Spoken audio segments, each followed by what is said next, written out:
بسم الله الرحمن الرحيم. السلام عليكم ورحمة الله وبركاته. إن الحمد لله نحمده ونستعينه ونستغفره ونستهديه والصلاة والسلام على سيد المرسلين محمد وآله وصحبه أجمعين أما بعد. حاضرین و ناظرین، یہ درس نمبر 2187 ہے اور آج سورۃ الملک کی 2 آیتوں کی تلاوت و تشریح کی جائے گی، آیت نمبر 18 اور 19۔ اعوذ باللہ من الشیطان الرجیم، بسم اللہ الرحمن الرحیم۔ وَلَقَدْ كَذَّبَ الَّذِينَ مِن قَبْلِهِمْ فَكَيْفَ كَانَ نَكِيرِ أَوَلَمْ يَرَوْا إِلَى الطَّيْرِ فَوْقَهُمْ صَافَّاتٍ وَيَقْبِضْنَ مَا يُمْسِكُهُنَّ إِلَّا الرَّحْمَنُ إِنَّهُ بِكُلِّ شَيْءٍ بَصِيرٌ۔ صدق اللہ العظیم۔ لفظی ترجمہ یوں ہیں، وَلَقَدْ اور البتہ تحقیق، کذب تکذیب کی تھی، الذین ان لوگوں نے جو من قبلہم ان سے پہلے تھے، فکیفا پھر کیسا، کانا تھا نکیر میرا عذاب۔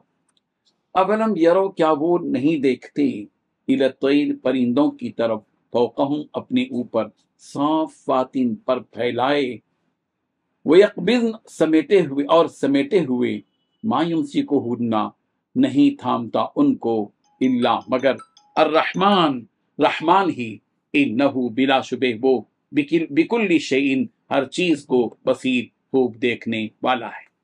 ترجمہ یوں ہے، اور اس سے پہلے جو لوگ تھے انہوں نے بھی پیغمبروں کو جھٹلایا تھا، پھر دیکھ لو کہ میرا عذاب کیسا تھا، اور کیا انہوں نے پرندوں کو اپنے اوپر پر دیکھا، اپنے اوپر نہیں دیکھا، نظر اٹھا کر نہیں دیکھا کہ وہ پروں کو پھیلاوے ہوتے ہیں اور سمیٹ بھی لیتے ہیں۔ ان کو خدائے رحمان کے سوا کوئی تھامے ہوئے نہیں ہے، یقیناً ہر چیز کی خوب دیکھ بھال کرنے والا وہی ہے۔ ان 2 آیتوں میں 5 باتیں بیان کی گئی ہیں۔ پہلی بات، ان سے پہلے جو لوگ تھے انہوں نے بھی پیغمبروں کو جھٹلایا تھا۔ دوسری بات، پھر دیکھ لو میرا عذاب ان پر کیسا تھا۔ تیسری بات، کیا انہوں نے اپنے اوپر نظر اٹھا کر پرندوں کو نہیں دیکھا کہ وہ اپنے پر پھیلائے ہوئے ہوتے ہیں اور سمیٹ بھی لیتے ہیں۔ چوتھی بات، ان کو رب رحمان کے سوا کوئی تھامے ہوئے نہیں ہے۔ پانچویں بات، یقیناً وہ ہر چیز کی خوب دیکھ بھال کرنے والا ہے۔ بزرگان محترم، یہاں اللہ تبارک و تعالیٰ نے ان قوموں کا ذکر فرمایا ہے جن پر یہ عذاب پہلے ہی نازل ہو چکا، تاکہ ان واقعات سے اللہ تعالیٰ کی ہیبت ان کے دلوں میں بیٹھ جائے اور وہ اس کی نافرمانی کرنے سے باز آ جائے۔ چنانچہ فرمایا کہ اس قوم سے پہلے جتنی قومیں تھیں، قوم عاد، قوم ثمود، قوم لوط، اصحاب مدین، اصحاب ایکا، قوم فرعون وغیرہ وغیرہ، تو ان قوموں نے بھی اپنے پروردگار کو جھٹلایا، اسے رب تسلیم کرنے سے انکار کیا، اس کے بھیجے ہوئے پیغمبروں اور اس کی کتابوں کو جھٹلایا، اس کے حکموں کی خلاف ورزی کی، تو رب ذوالجلال نے بھی ان کی ذلیل حرکت پر انہیں عذاب سے دوچار کیا کہ کسی کو سمندر میں ڈبو کر مارا، تو کسی پر آسمانوں سے پتھروں کی بارش ہوئی، کسی پر آندھی آئی تو کسی کو طوفان کے ذریعے ہلاک و تباہ کر دیا گیا، اور کسی کو زمین میں دھسا دیا گیا۔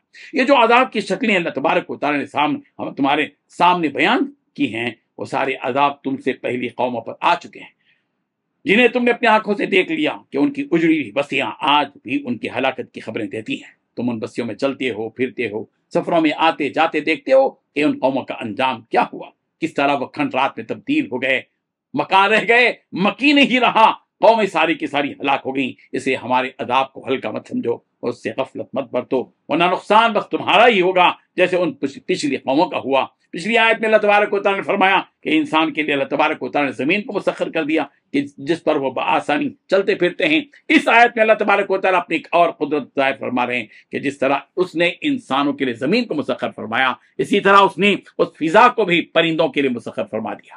تم اس زمین پر چلتے پھرتے ہو اور وہ پرندے اس ہوا میں اڑتے پھرتے ہیں جس ذات نے تمہیں زمین پر چلایا کہ تم چلتے ہوئے زمین سے نہ اوپر اڑتے ہو نہ نیچے گرتے ہو، اسی طرح وہ پرندے بھی اڑتے وقت نہ نیچے گرتے ہیں اور نہ ہی بالکل آسمان سے جا لگتے ہیں۔ یقیناً یہ اللہ تبارک و تعالیٰ کی قدرت ہے۔ کبھی پر اپنے یہ پرندے پھیلاوے رہتے ہیں اور کبھی اپنے پروں کو سمیٹے ہوئے ہوتے ہیں، مگر گرتے نہیں ہیں، معلوم یہ ہوا کہ یہ رب ذوالجلال کی قدرت اور طاقت ہے، اس کے علاوہ کسی میں یہ قدرت نہیں اللہ کے علاوہ کہ وہ ایسی قدرت کے مظاہرے کر سکے، اور جو چیز جس کے لیے مناسب ہے پروردگار نے اس کو وہ چیز عطا فرمائی، اور اس کی مخلوق میں کسی قسم کا کوئی جھول اور کمی نہیں ہے۔